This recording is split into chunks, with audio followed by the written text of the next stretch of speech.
Welcome to ID the Future. I'm Andrew McDermott. Today's episode comes to us from our sister podcast, Mind Matters News, a production of the Discovery Institute's Walter Bradley Center for Natural and Artificial Intelligence. You can learn more about the show and access other episodes at mindmatters.ai.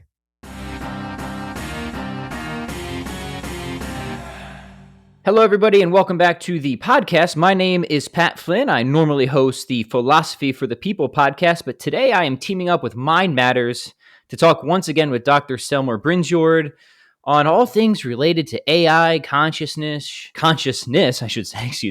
rationality.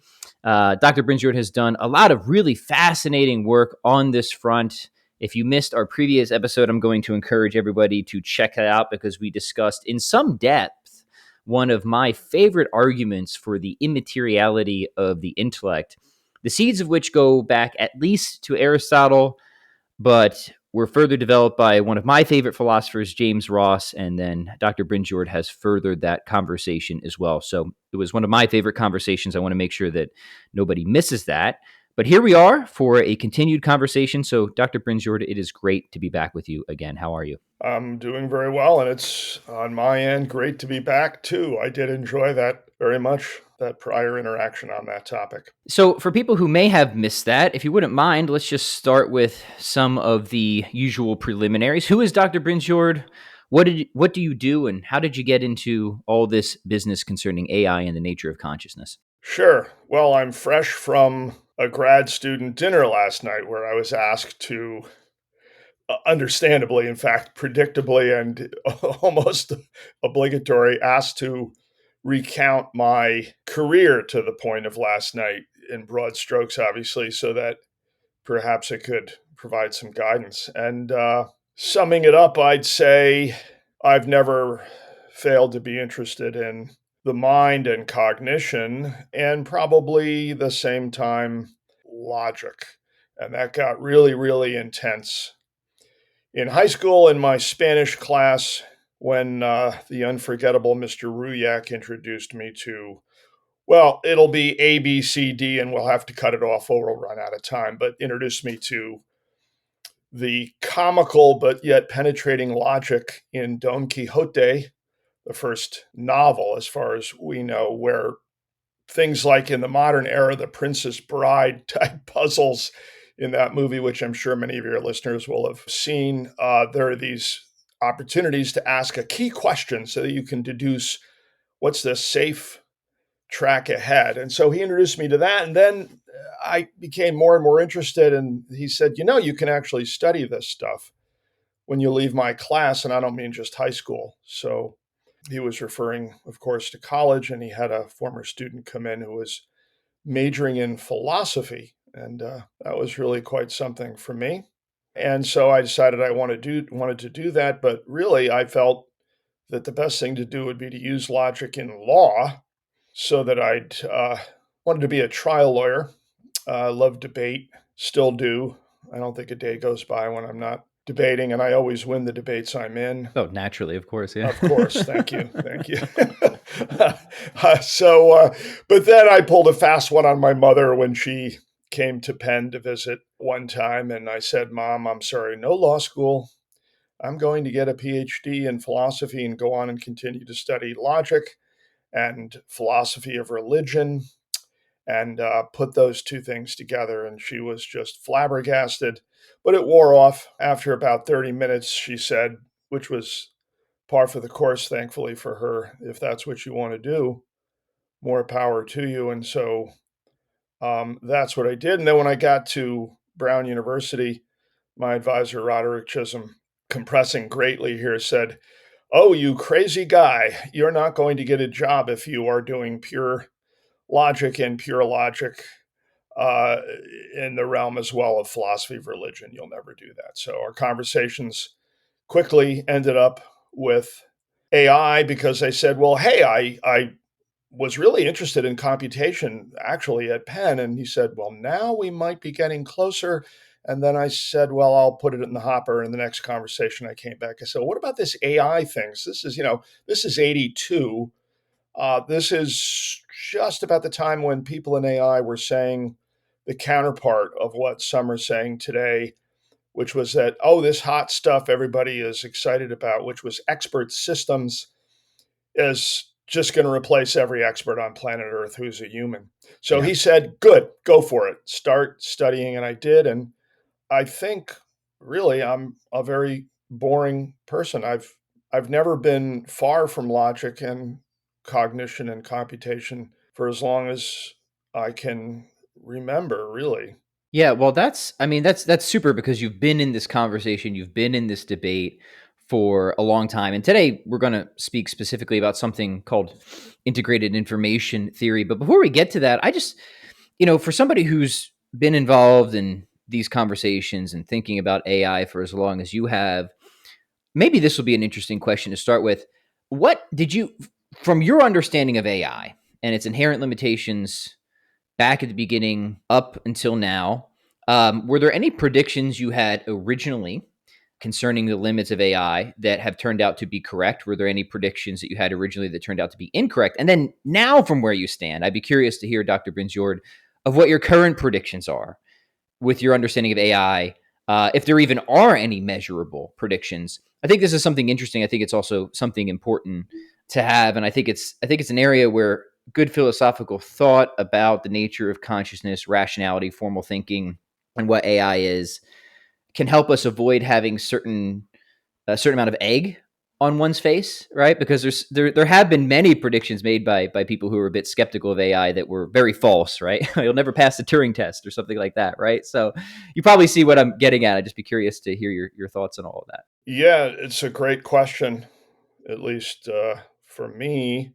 I don't think any of my predictions have turned out to be false. The darker predictions aren't yet fully true, but I think the empirical evidence for them is becoming close to overwhelming. So, on the darker side first, there's coming a time when, over a given finite interval, I discussed this at length in my first book, What Robots Can and Can't Be, over a finite interval of time, and putting anybody in the judge's seat, sort of like the Turing test, armed with state of the art technology to unmask, today we would call these things mostly deep fakes. Yes. So that book is a defense of two propositions. We're heading toward a time when Blade Runner, the original Blade Runner movie, and that kind of detective work is actually a well-defined career. I see that starting to happen, believe it or not, in my own case, which is really ironic. I never had that thought, but we're now needing to unmask these deep fakes. Yes. We're now needing to have something better than CAPTCHA, et cetera. So we're heading toward a time when, over a finite interval of time, we're not going to be able to tell the difference between a human person and the appearance on the spot, or it could be through video, of an AI Yes. or Mm-hmm. an android or robot. You're just not going to be able to tell the difference. And Yeah. people are starting to get worked up about this, right? And it's still easy to tell the difference, and people are still worked up about it. And I think I don't like the fact that they're worked up about it. I think 5 minutes with a search engine, going back to some ground truth, you'll be all set. It's a matter of a lot of laziness perhaps today, but it is starting to happen. And it is alarming, isn't it? I mean, Oh, yeah. deep fakes have always been around, but they sort of face Right. certain technological hurdles, right? But now those technological hurdles are being overcome. That seems absolutely right to me, and it is concerning. Yeah. Right. And gradually overcome. We're slipping and sliding into this period of time. But if the judge is an expert, so I don't think the Turing test has been passed or anything close at this point, because I allow for putting experts in the judge's seat, and I can unmask a deep neural network, as can many, or a predominantly deep neural network like a chatbot of today in a few minutes. But this time is coming. Yet, if you turn to infinitary, anything involving any systematic reasoning involving the infinite Mm-hmm. is still utterly and totally out of the question for an AI. So, I mean, an AI can reason over some logical and mathematical content up to a point. It's generally exactly the same point as was issued as a challenge 4 decades ago I'm sort of 2 generations younger than the original generation of logic-based AI folks, right? So Yeah. they were saying, I'll give you a single sentence in English. You show me how that's going to work in an artificial neural network. And if you say, well, we'll put the data in for it, fine. I still get to ask my follow-up questions about what follows from what I tell you. So if I tell you everyone likes anyone who likes someone who likes at least 4 dogs, good luck. No way, very little data on that, minuscule amounts of data. A deep neural network cannot reason over that. But mathematicians and logicians, again, it's a bit esoteric, but I made the prediction this is an insuperable barrier. By the way, that example is a modification of one from the great cognitive scientist of reasoning, Philip Johnson Laird. Yeah. So that prediction that infinitary reasoning will be one that AI strike out on holds true.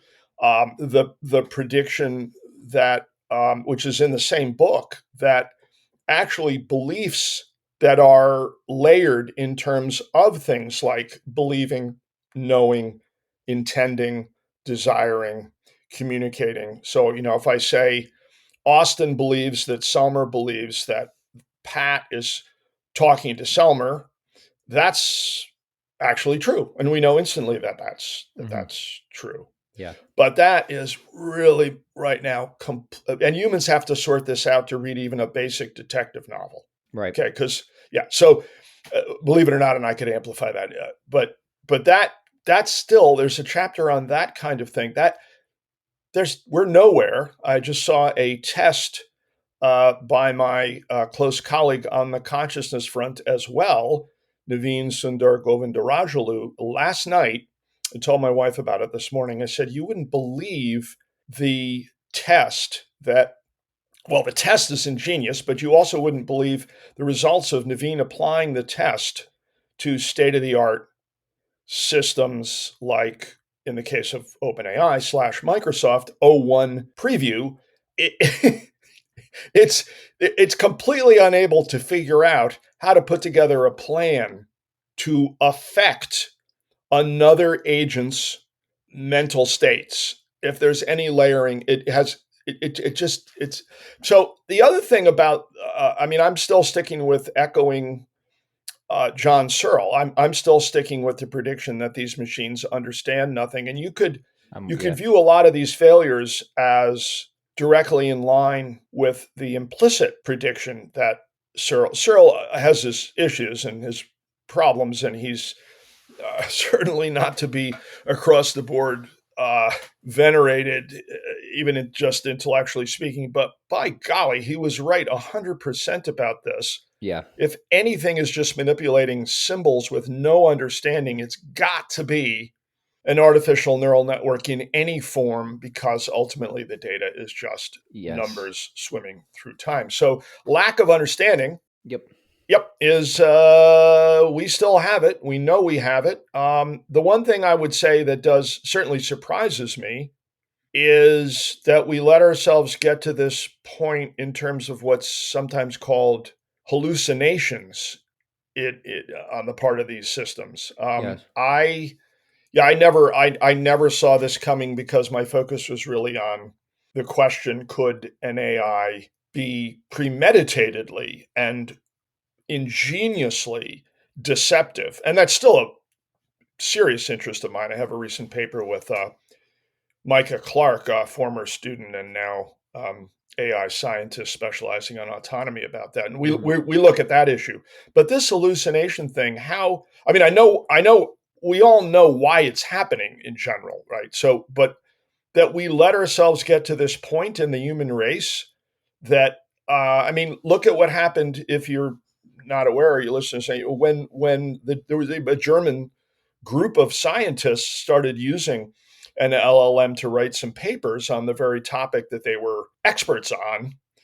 Yeah, it would generate a paper almost instantly, replete with nice abstract formatting, the references, list of references. And then they were like, yeah, there's only one small problem.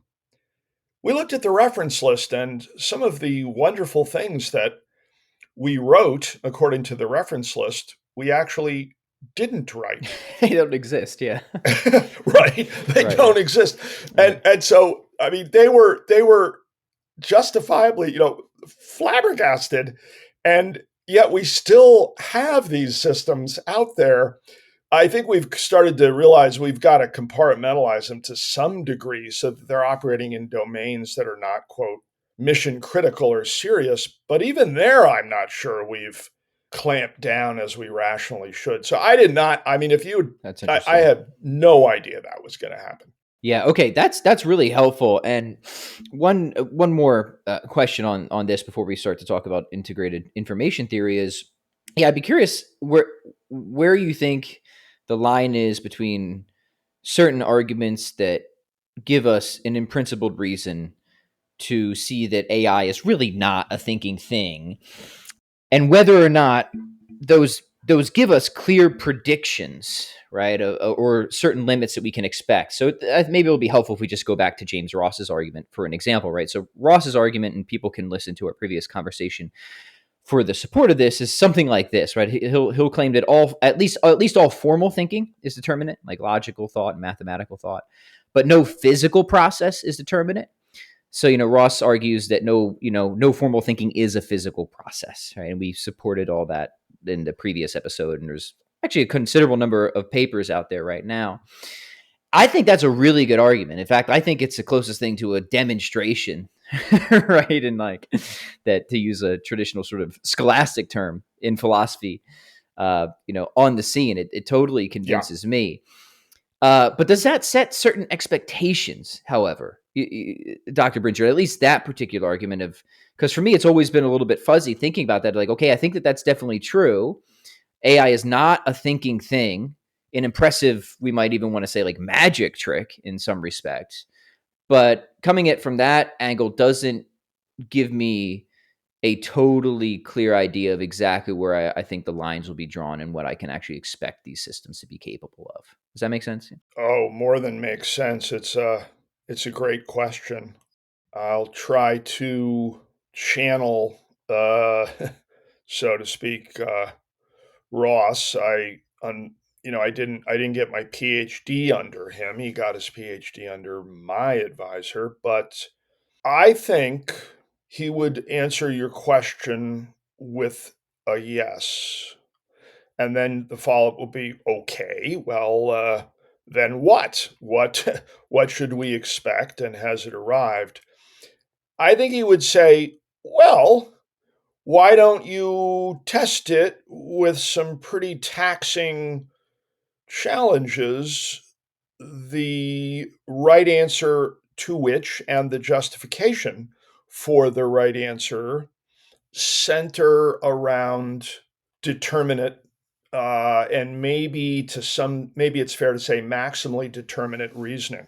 Mm-hmm. If the problem does require precision at this high level, and if to verify it so that we know what you just said in terms of an argument or a proof, because again, as we I think discussed, just like there are programs, computer programs that are still programs even though they're invalid, Mm-hmm. there are proofs that people produce, actually more than anybody would, I think, like to admit, Yeah. that are invalid. Mm-hmm. So in the case of what I'm saying is the expectation, and we also need to verify it, and we can't. So we would expect that this would be minimally extremely tough through the 21st century Yeah. for really any AI that is not engineered, that is not based essentially on the science that Ross.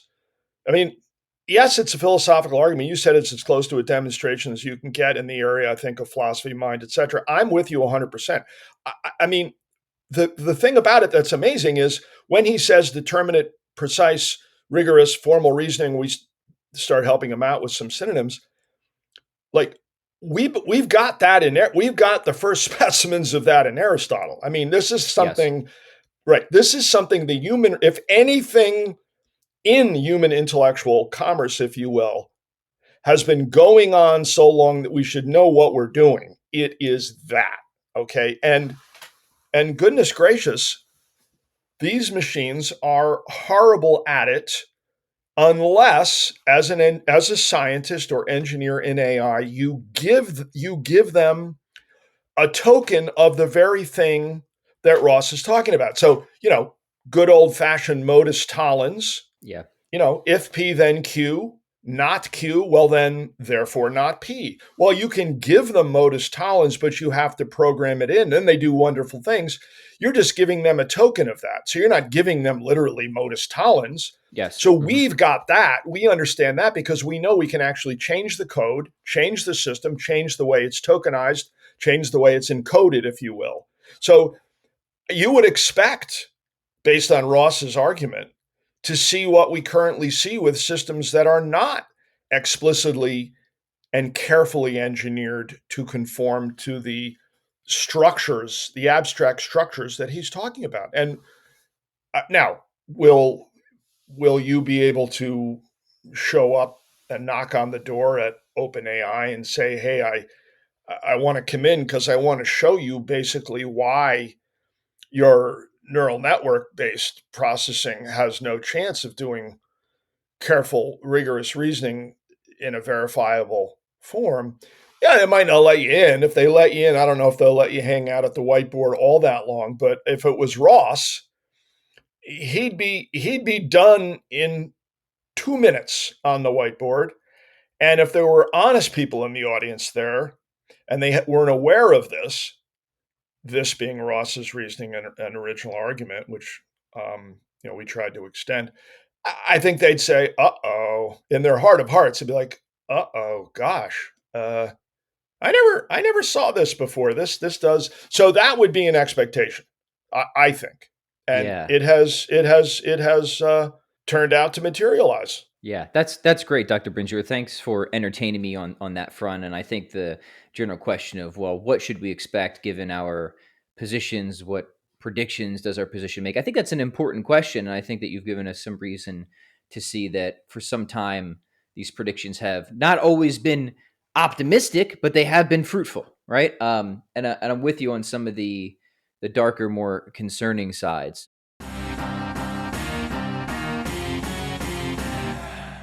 Now we're going to take a look at another recent contribution from Dr. Selmer Brynjord, and the title of which is, Can Consciousness be Explained by Integrated Information Theory or the Theory of Cognitive Consciousness? So we're going to take our time with this. This is not an area that I have specialized in. It's a fascinating paper.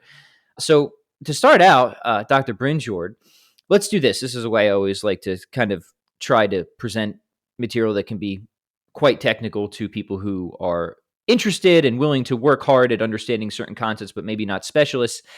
Explain this to us like we're 5 years old, if you don't mind, right? What is integrated information theory, and what is your general argument about in this paper? Let's start really broad, and then we can dive into the tall grass. Yeah, I'll try. Five's a little tough. How about nine? How about nine? Well, I was right. I can always particularize these sort of lower ages and a challenge of presentation, elucidation, and teaching now, courtesy of my granddaughters, who I, of course, appreciate as totally brilliant. But I'm not sure the older one is.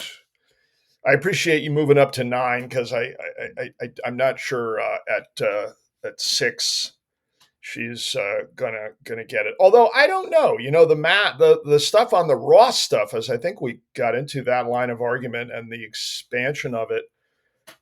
She's pretty darn good at arithmetic, if you will, number theory, and that's quite amazing. They'll surprise you. I have soon to be 6 children of my own. I'm constantly surprised at what they can grasp at a young age. Cool. So yeah, but we'll give you 9, and maybe or up to high school. Take right. Whatever you need. Let's just try and get the simple statement out there. Yeah. Yeah, the 9 is great because, to rather perhaps barbarically encapsulate an example we have for the exposition of IIT and in its connection to consciousness. And the paper in question is consideration of a robot, actually two robots. And 9-year-olds probably starting to play, at least in virtual environments, with robots. It's possible there's science in school early on, which in this age almost inevitably means the science teacher is talking about AI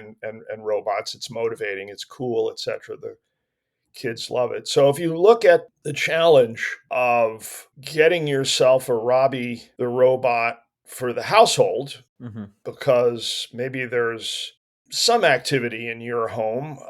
Of course, you've got a large family, you can divide all the chores, maybe it all gets done, but there's a lot of drudgery perhaps. So you like your robot to come in there and do things in the home. And that's not just what we primarily see today, vacuuming the rugs. It's all right, we're all too tired to cook tonight. And is daddy going to go out and get takeout, which is 4 miles away and it's cold or whatever? And maybe we just have the robot whip up some food. So cooking, laundry, all kinds of cleaning beyond vacuuming. So dusting, and don't break the cherished family pictures on these tables. And if you find something shiny on the floor, it might be a ring or another piece of jewelry. Save that, put it aside, but still get the floor done, etc. I think IIT says the following about a comparison between two kinds of household robots that you could get.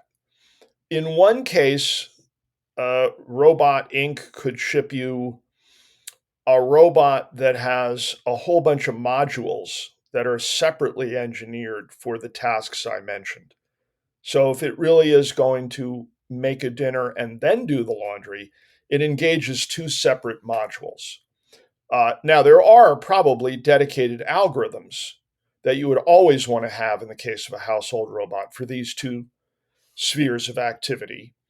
But these modules that I'm imagining are really separate. And there was the laundry team at Robot Inc. and then there was the cooking team, and they just decided, hey, for all kinds of reasons, we really want to modularize this robot. And then there's the other, maybe Robot Inc. sells two kinds, or maybe it's Robot 2 Inc. creates a robot that is based on a belief that its interoperation across these different activities would be much better, because now they can ship a robot that has many less specialists demanded for these dedicated algorithms. If someone says, well, I want not a household robot, but I want for these purposes, but I need a new robot in my factory floor, what can you do? And maybe Robot 2 Inc. says, well, yeah, I mean, easily this more general purpose robot can be exactly what the doctor ordered for you. So in the case of the first robot, it would have lower consciousness, all things being equal, than the second robot by virtue of the fact that information in it is integrated across its quote intelligence, or quote its processing. And this is a humble example, but I think that this diagnosis of a severe differential between these two robots, having spent some time with the originator of IIT and Christoph Koch as well, in a 2-summer program on technology and consciousness, which we may get a chance to talk about. It was quite an experience. All right, is it a little presumptuous of me? Maybe, but I would say, stripping the math out of it, getting down to brass tacks and saying, look, what's your basic intuition? I would say, not only would they say, but now they would have to say that the robot that's, quote, integrating information across these modules has a higher degree of consciousness. Most, I don't want to say sane, but I think most thoroughly rational people without a horse in the race hearing what I just said would say, are you joking? I mean, neither one of these robots has anything Yeah, like right. Yeah. consciousness. What are you talking about? Yeah. That's my But hunch. Right. Yeah. right, exactly. But IIT says something very different. And if you keep scaling this up and look for more movement of information at the higher and higher intensity levels, and then at a higher and higher level of integration across the system, again, we don't need to, but we don't want to either get into the mathematics. You're going to have more consciousness. And I think, Naveen and I say, look, show us first in the robots how if Boston Dynamics sends the first kind of robot to the house, and Google shed Boston Dynamics, so now they have their own robotics division. They send the second robot. Really, can you explain how one is more conscious than the other? They're both just doing fundamentally nothing that warrants descriptions of consciousness. But that's what they would say, and that's what they are forced to say. And I say, well, it's nonsense. But there's the 9-year-old version of that, and then you end up, if it's a 9-year-old, you could spook them out. You can, maybe we're getting close to Halloween, so it's Yeah. appropriate. Maybe I should Yeah. try. You could say, well, what if it's not a robot, but what if it's your iPhone versus your Samsung smartphone?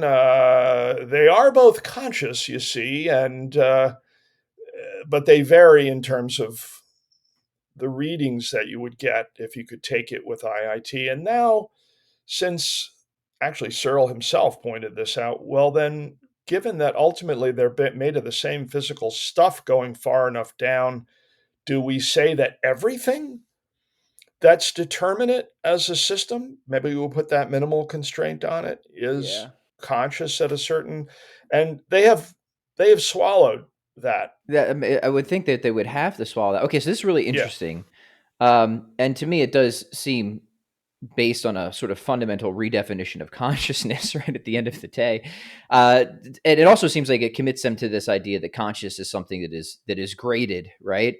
Which seems to me not entirely correct. I mean, we even think about intentional states. While it makes sense to say that I might have states that represent less, there's no state that is itself less of a representation, right? Of anything, right? Either there's a representation or there's not, right? It seems to me that this is an on-off thing. Same thing with conscious. There might be different feelings of what it is like, maybe more feelings than not, but there's either a what it is likeness or there isn't. And it seems like there's a certain idea, and help me clarify this, because like I said, I haven't spent a whole lot of time in Yeah. this, but that like we can just take a certain number of, it's entirely quantitative but not qualitative. And I know in your paper you do differentiate between two Yeah. notions of consciousness, so maybe that's where we should spend some time, between phenomenal consciousness and access consciousness. And I think what's of interest to most people is that first one, right? The what it is likeness understanding of consciousness. So yeah, talk to us about that, and maybe that'll help clarify the discussion a little bit. Yeah, so we can back up a little bit. I think, pedagogically speaking, we for our 9-year-old or 12-year-old or whatever, we have to, and for the audience, Might be getting to high school pretty quick here, yeah. Oh, we are, and your audience is brilliant, so we really do, but we still need to back up, because we didn't say what we mean by consciousness, and, Right. and you're right. What they mean by consciousness is so-called P consciousness, to use the abbreviation philosophers have really adopted. So it's phenomenal consciousness, and the phrase that you used is right on target. There's something it's like to, and then we would have get pinched severely, get Taste your coffee. finger Mhm. right, taste coffee. For me, maybe I should reduce it a bit, but carve a ski turn at high rate of speed with perfect equipment designed for that, race skis. So that is just one kind of consciousness, but it's the one that they're definitely after. And I do think, with one caveat, that you're right. It is there or not. It's either on or not. And to use the phrase I think Stephen Harnad used many years ago, there's either someone home or not. Now, the caveat is, though, really important, and that is there's self phenomenal consciousness. So you are phenomenally conscious or P conscious, but you know that you know that you're a subject which is in pain when you are, etc. I'm not entirely sure that as we go down through non-human animals, Yeah. less and less it'll correlate. So we not to identify, but it'll correlate with neurocomputational complexity. As we go down, I'm not sure that it's self phenomenal consciousness. So Harnaut's phrase may be a little bit infelicitous, right? So, but there's clearly pain being experienced by the creature, okay, whether it has self, and we do this, unfortunately for us, it makes for sometimes when things go off the rails, mental illness. And I mean, because the thing is, we have it at two levels all the time. So we say things like to ourselves, or we rue the fact that, well, I am in pain now. I don't want to be in pain in the next hour, so I am going to take acetaminophen. So we reflect on the fact. So we go one level up and say, I believe that I'm perceiving my pain. That's two levels. So for them, they've yet to show how any kind of this gradation would work. We have in cognitive consciousness, our approach to consciousness allows exactly that. And the other challenge to them, I mean, I issued this on the spot because the only sort of behavioral prompt we had for coming up with the concept of cognitive consciousness to pit against this and our own measurement scheme, Lambda, because they have a measurement scheme. It's called Phi. Phi in theory can measure the level of phenomenal consciousness in any system, including in our two robots. We could apply Phi to it. In fact, we can work that out mathematically with some rigor to show that Phi ought to give a different readout for higher consciousness in the case of the robot that is integrated, that uses integrated information. But we say that humans stand in a severe gap, or on the other side of a severe gap or chasm or canyon from non-human animals. And cognitive consciousness predicts that and says that. And they're forced to go the other way. They end up saying everything is, now there might be a higher Phi reading, but everything, I'm looking at my earpod, I'm looking at my Apple iPods right in front of me now. So it is going to end up with a Phi reading. It's actually computing right now. It just sent me out. I opened it up. It sent me out a green signal saying I'm fully charged, or at least I have power enough to charge your pods. Yeah. And look, is there something it's like to be my iPods? Goodness gracious, I don't. The panpsychist might say yes, but I think most of us still want to say no, right? Yeah. I think so. Now, one thing that I wanted to get into with you, and I don't know how it will accord or not with your plans, is that since we wrote the paper, we and they and many, many others have started to explore the quantum case. So that is quantum computing, quantum computation, because we now have quantum computers. We had the amazing chapter in American corporate battles between Google and IBM that some may be unaware of, where Google laid a trap for IBM. They got a quantum computer, and they declared that it had done some amazing things that were unprecedented. They said it has reached quantum supremacy. And then IBM said, well, come on. I mean, you can't just make that announcement. You have to write a technical paper, and you have to disclose it, and someone has to referee it. And then the trap was they actually had done that, and they announced the paper was coming out. But people have talked about this connection between quantum mechanics and quantum effects in the world of the quantum and consciousness forever. Really, I mean, Roger Penrose, great experience. I had a dinner with him years ago, and I think he was just starting to write about these things. And he said, I do think there might be something in the brain at the quantum level that's relevant. And when he was using the term consciousness, he was talking about phenomenal consciousness. So these folks are pushing the envelope. Since the release of our paper, we didn't have there was no opportunity to write about it anyway. It wouldn't have made sense, but they're pushing the envelope and using, I mean, your listeners can take a look. They have a 2024 paper. Koch's the last author, but I think the driver of it, Christoph Koch, they're exploring phenomenal consciousness in a quantum computer and whether that's possible or not. So we have no publications, so we've started to look at this from the standpoint of cognitive consciousness, which obviously I have to explain. Mm-hmm. But their stuff in this regard, I mean, this is really scary stuff because if they really believe, well, for starters, back to the Apple Pods, right? Yeah. If they really believe that my Apple iPods have some degree of consciousness in the phenomenal sense, I've already parted ways. But let's just take note of the empirical fact, Pat, that they actually believe these things. Okay, they're not. Naveen and I learned that firsthand in person.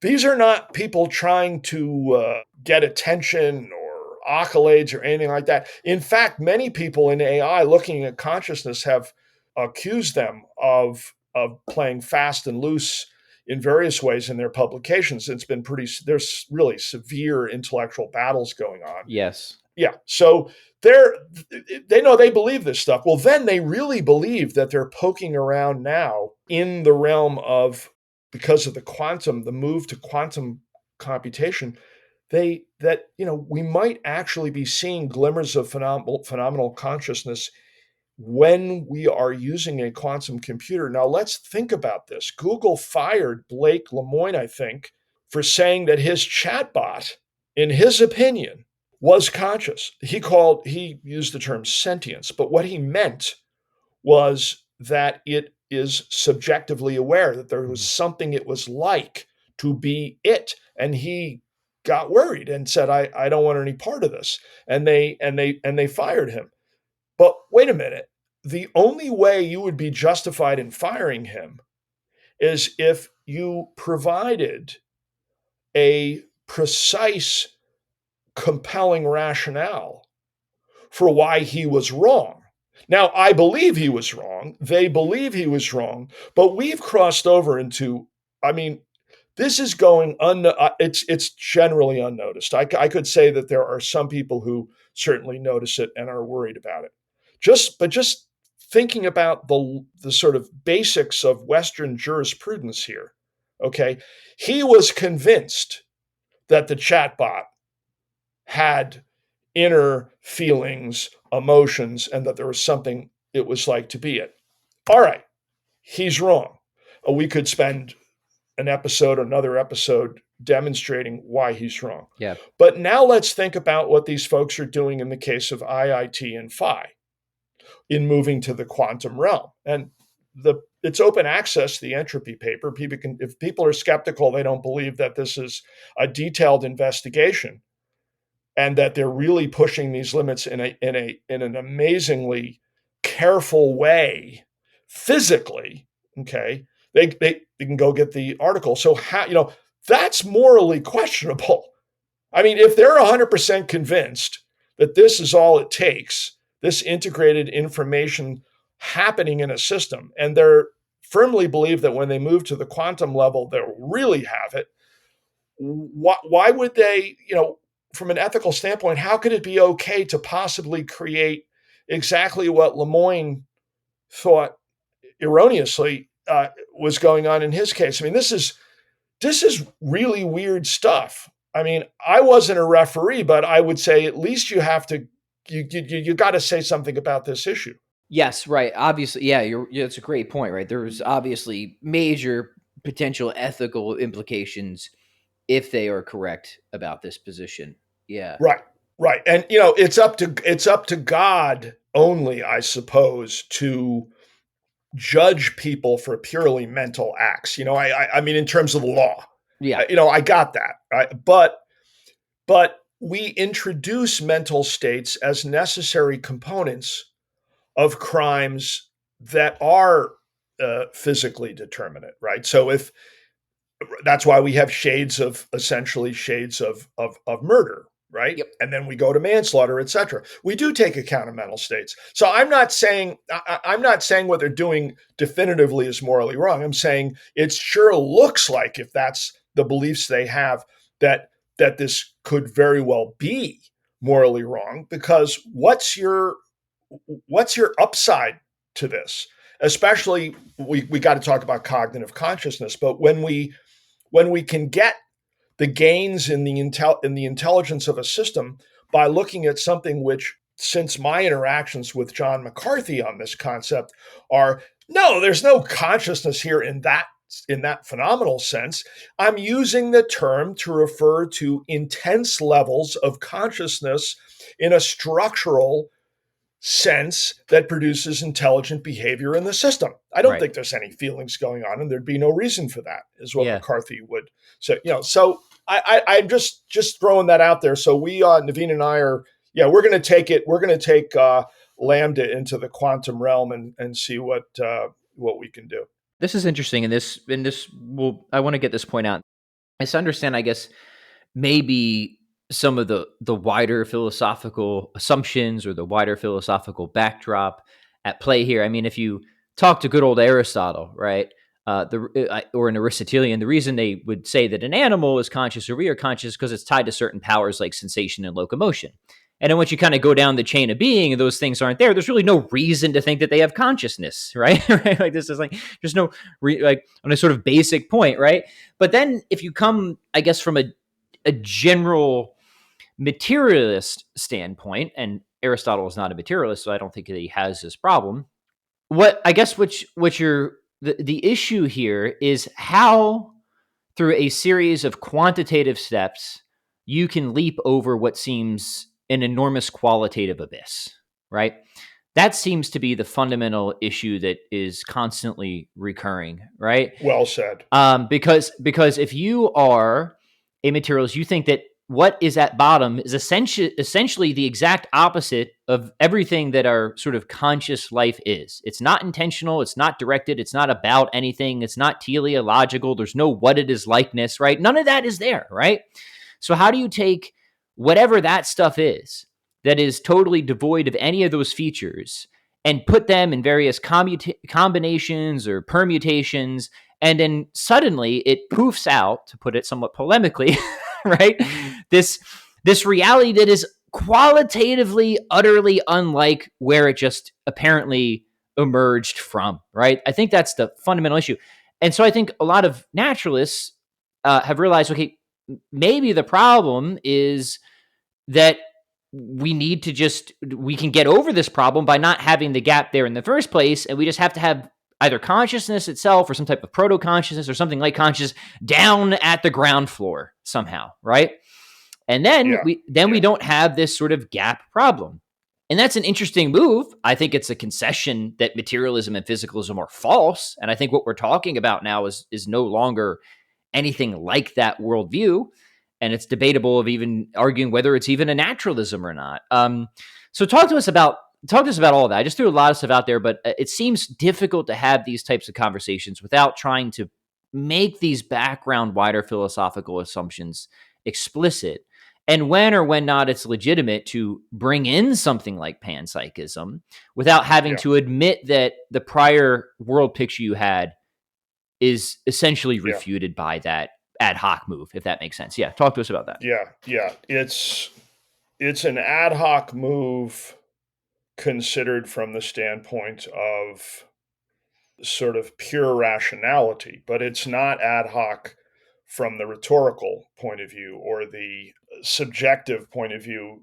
Pure objectivity, which frankly you're using to minimally cast some doubt on it, if not outright render it overwhelmingly suspicious, says it doesn't make any sense. It rhetorically makes sense. I don't think anyone. So, Naveen and I, my co-author in this paper, I think in many ways we both start with an honest observation, which Christians, and other historical monotheistic religions could get in here as well, but I'm not. I'm a Christian. So here, in listening, for example, now just about done with Marilyn Robinson's book Genesis, which is just absolutely unbelievable. The observation is a two-part one. The observation in terms of simply the behavior and accomplishments of creatures on our planet. Look, we take the simplest working system engineering wise that we sort of are semi impressed with. So most people don't know how a toilet operates. This has been empirically demonstrated. A doggone toilet is actually really a smart system for how the siphon action works. Yeah. We came up with that, okay? I don't need to talk about Ferraris, but I can. I don't need to talk about rocket ships, but I can. I don't need to talk about space stations, but I can. Using a hammer or using a rock as a hammer and tool use, that's not what I'm talking about. I'm talking about the engineering of a system. We're just simply, let's be honest, brilliant creatures. We're still doing things like making deep fakes and invading countries for some no ethically sound reason, but intellectually we're unique, and we don't know if we haven't been to Alpha Centauri, so I don't know, maybe there are aliens that are super smart beyond us. We keep saying, the AI people keep saying, yeah, well, we'll make the super smart things by ramping up AI. Yeah, I've been hearing that since I was an undergraduate. It's not going to happen anytime soon by any metric. So we start with the observation, look, we got this big problem here. We got this fundamental divide. What is going on here? Scientifically, formally, mathematically, engineering-wise, what's going on? And I think somehow, just as you say, somehow a lot of these folks on the IIT side and the Phi side say, well, all these other things also are phenomenally conscious, even things that you might say are absurd to consider so, like seemingly inanimate objects. We just have a little more integration and so forth. And, that's ridiculous. Yeah. Yeah. It's ridiculous. Yeah. We have this thing called math and engineering that Leibniz and Newton were pretty, it's a big deal that we have the calculus. It is ridiculous, and it parallels, I think, other kind of extreme positions in philosophy. I mean, think of mereology, study of parts and wholes, right? You have two extreme positions. You have universalism, which is the idea that any random things you point at form a legitimate object, right? My foot, Donald Trump, and my minivan, right, form a legitimate object. And I think most people realize, no, that's insane. That isn't a legitimate object. It isn't tightly unified enough, right? And then there's nihilism, which is the idea that there are no composites at all. Everything is sort of erratically simple. And that most people realize, no, there's got to be some sort of reasonable middle view there, right? And Aristotle offers it. It's a substance-based ontology, right, where we can differentiate between, real substantial unities, accidental unities, aggregates, and so on and so forth. We don't have to get into that now. But this debate about consciousness, it seems to be that people are, if you're sort of a materialist, it's just swinging from one extreme to the other in a parallel way. There's people who are materialists that are eliminativists, and they realize the same problem. They realize that if we don't have sort of any qualitative dimension at the bottom, we're not going to get it at the top. So it can't be there. And whatever we think this consciousness thing is, it's not what it seems like. It's an illusion. Or whatever, what eliminativists say, right? And most people are like, no, that's insane, right? Like this is right. That's just definitely not correct. And you can argue against it and give all sort of reductios, but I think some things can really just kind of be dismissed with a hand wave if we're just being honest about it, right? On the other hand, it seems like the same types of people with a similar paradigm realize the problem, and so they're just going to the other extreme instead of saying that nothing is conscious, everything is conscious, right?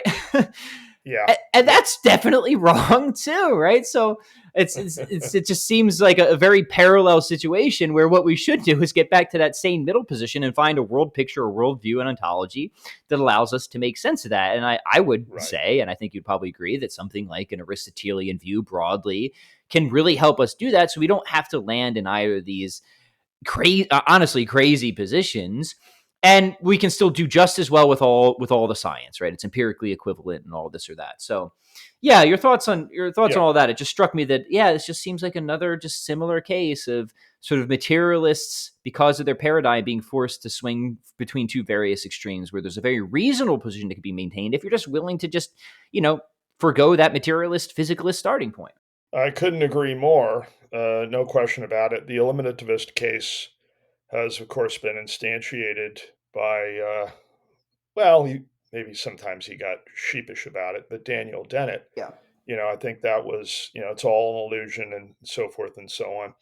Yeah, I mean, you can call the thing an illusion, but then when you finish writing your book and you go get a cup of coffee. And you talk about how good it felt to write that book. Yeah. Well, there you go. And then if you go maybe you celebrate after finishing it with a glass of champagne. I don't know if he engaged in such things like, oh, this is delightful, this champagne. So happy to be celebrating my achievement. Interesting self-refuting move that you would make in registering your appreciation of the champagne. So I think that's the other problem with the view that the offshoots of the move that you're pointing to, the eliminativist move. So Yeah. No, it's amazing. It's amazing that we have these these groups. I respect them. I like to talk to them. Some of them are my friends, but really, at the end of the day, goodness gracious, I mean, Yeah, well, it's Aristotle himself. A little error in the beginning can be multiplied a thousandfold by the end. I would say probably it's more than a little error at the beginning, but it is interesting to see how these rather absurd, right, implications. And it is funny to see that these sort of panpsychist moves, which of course comes in different models and flavors, are becoming increasingly popular. And I think that itself is an admission, maybe not an explicit one, of the failure of the materialist paradigm to account for not just the hard problem of consciousness. Consciousness is just one of the issues. James Ross isn't right. even focused on consciousness. He's focused on rationality, right? And so was Aristotle. They didn't really think about the what it is likeness. They were thinking about these rational powers that we have, and these are logically distinct issues, aren't they? They are, and we haven't talked about what might. I don't think you can have multiple Achilles heels. I guess you could, if it's the humanoid case, you can have two. But we haven't talked about another, if you will, Achilles heel here in the affliction of this camp, intellectually speaking, which is the utter absence of a precise definition of what's being talked about. Mm. So I think it's fine in a conversation like ours to refer to phenomenal consciousness as that which it's like to, as an example of it, experience a fine single growth pour over coffee from your high end coffee house or the ski turn or whatever it is. That's fine. Okay. But that's not that's not how science works. So these people are doing science, and they're allowed, for reasons that I have yet to fathom, including in the recent paper in Entropy, they're allowed to refer to consciousness over and over again and pursue it, seek it, and they haven't defined it. I mean, the lack of definability of the very thing that's at the core of human existence should be a signal to you that something unbelievably profound is going on here. Don't fake it. Don't fake it and give people the impression that it's not that big a deal. We can handle it. We can formalize it. We can mathematize it, and we can look for it empirically. No, you can't. You can't even define it. And the lack of humility in the face of that, given that, again, this has been criticisms made of Dennett, I think, repeatedly. Let me get this straight. You're telling me the very phenomenon that is the reason I'm staying alive and not just ending my life, or that it's the very reason why no one should monkey with my life, ceteris paribus, is an illusion? Okay, really? Well, what is this thing that's an illusion? Can you please define it for me? He never gave a definition of phenomenal consciousness. So you're not allowed to do that. You might be allowed to do that 200, 300 years before Christ, when, Aristotle, bless his heart, has the first logics, pretty darn good mathematics. This is 21st century. We've got a lot of math, a lot of logic, a lot of theory of computation. If you really know what you're talking about, just define it, write it down, write the definition down, and then we'll go investigate it. Or step back and say, oh my goodness, this is the very essence of why life is meaningful, that I have a mind that can have genuine experience, that I'm conscious, that I have feelings, that I have hopes and I have dreams, that I can have beliefs. You mentioned intentionality, that I can direct my mind at remote objects and abstract.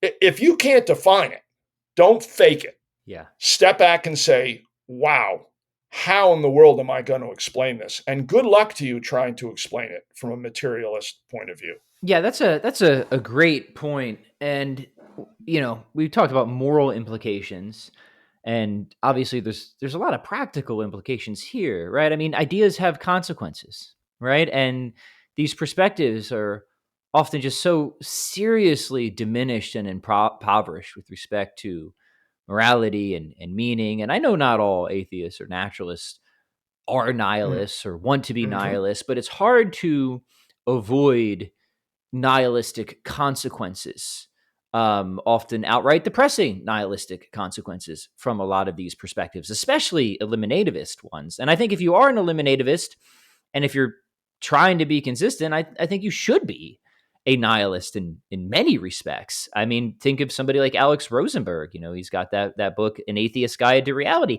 He's an eliminativist and he's a nihilist. I think he's deeply wrong, but I think he's at least pretty consistent. And I know a lot of atheists, naturalists, they don't like his project, but it's hard to see why, if you aren't committed to a certain world picture, a certain ontology, a certain epistemology, a sort of broad scientism, why you shouldn't be on his program, right? It's hard to avoid, and that's sort of like his mission, right? For anybody who's read his book, An Atheist's Guide to Reality, he doesn't really argue against God in that book. He just sort of like lazily gestures towards Hume. He's like, oh yeah, Hume took care of that problem. This is really a guide for atheists. He's like, if you're an atheist, this is what you should believe, right? So it's really a book written for atheists trying to get their beliefs straight. And I think it's pretty convincing in that respect. And I think he's sort of an unintentional ally to people like us, in the sense that he's giving us aid because the conclusions are so absurd that if they really are tied to that starting point, it should give people really strong reason to go back and revise that starting position on all sorts of fronts, not just with respect to morality and meaning, the things that you've been talking about, but of course to just other things that are just flatly undeniable, like the fact that we do have, phenomenal states. There really is a what it is likeness. To have this conversation with Dr. Brinjord while I'm sipping my coffee, and that like the life comes to me through this, that is my world, right? And to deny that just fundamentally undermines everything, including any sort of practical, reliable scientific inquiry into the world. I mean, it is so core and so fundamental that I don't think you can coherently, at the end of the day, actually sort of eliminate the sorts of things that this paradigm is trying to eliminate. So this is just kind of my long-winded way of saying I definitely agree with you. And I actually think pointing towards certain people like Dennett and Rosenberg can actually, in a sense, be helpful, because I think that I don't think they're stupid. I think they're actually pretty good thinkers that are just trying to work out the consequences of a particular paradigm. And they do it in many ways more consistently than other people. Yeah, no, I couldn't agree more. Absolutely.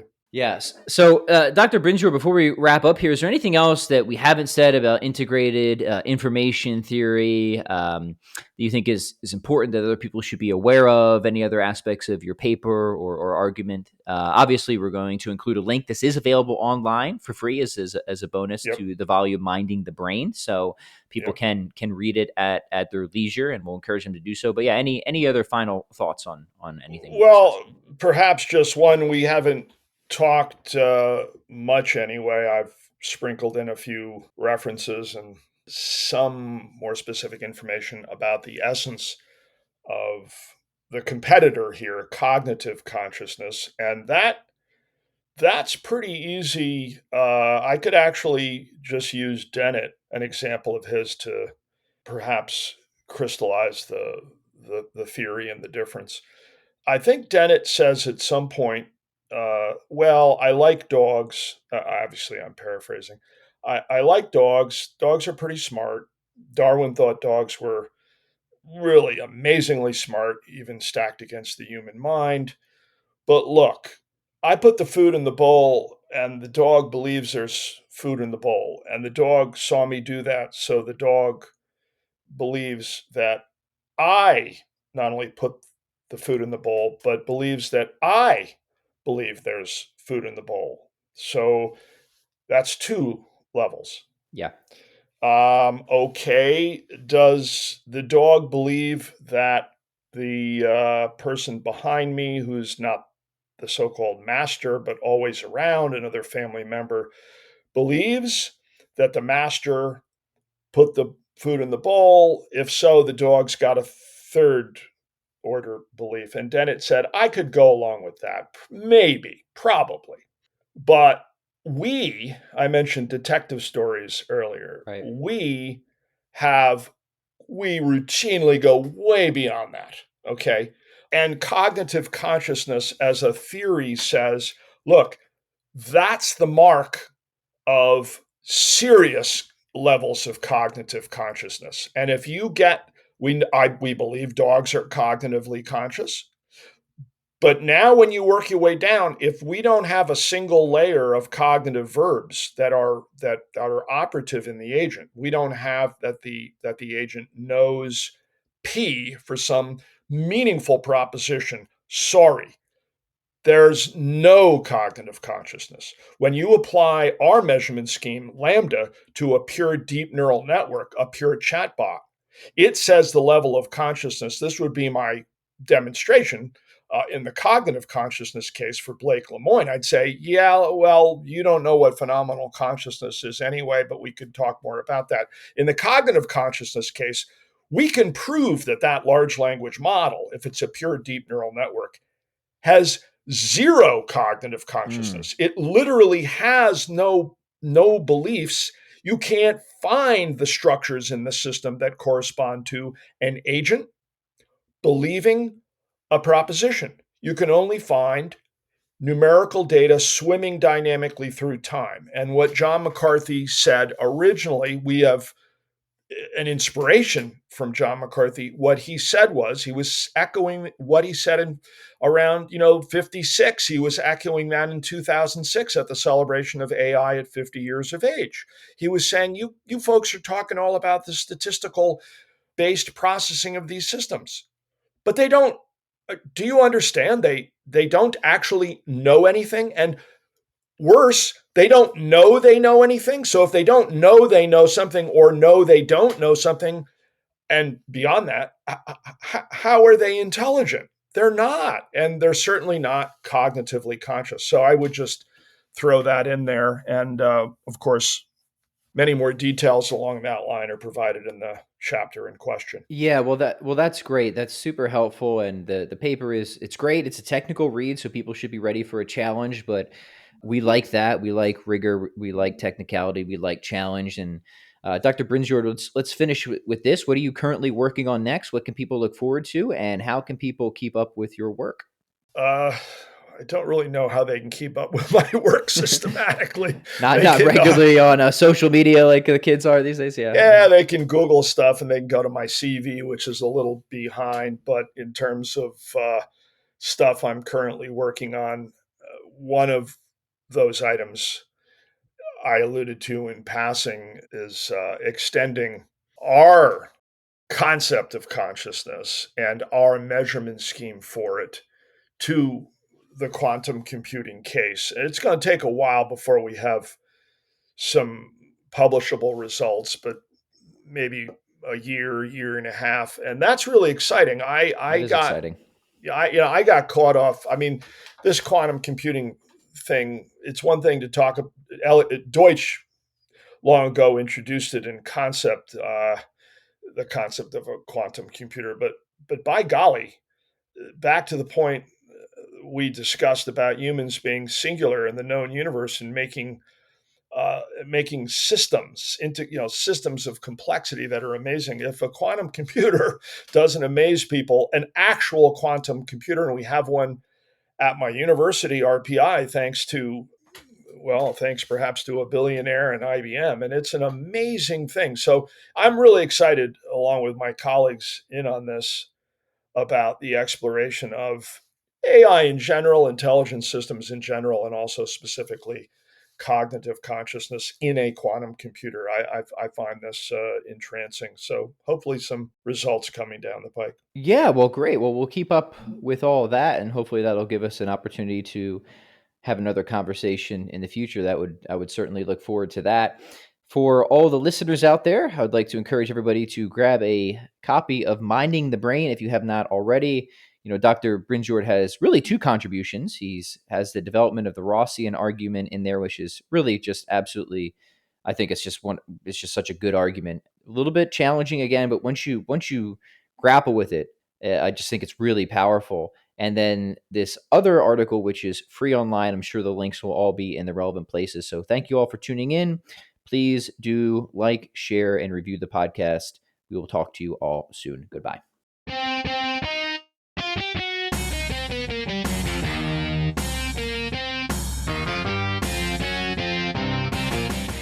This has been Mind Matters News. Explore more at mindmatters.ai. That's mindmatters.ai. Mind Matters News is directed and edited by Austin Egbert. The opinions expressed on this program are solely those of the speakers. Mind Matters News is produced and copyrighted by the Walter Bradley Center for Natural and Artificial Intelligence at Discovery Institute.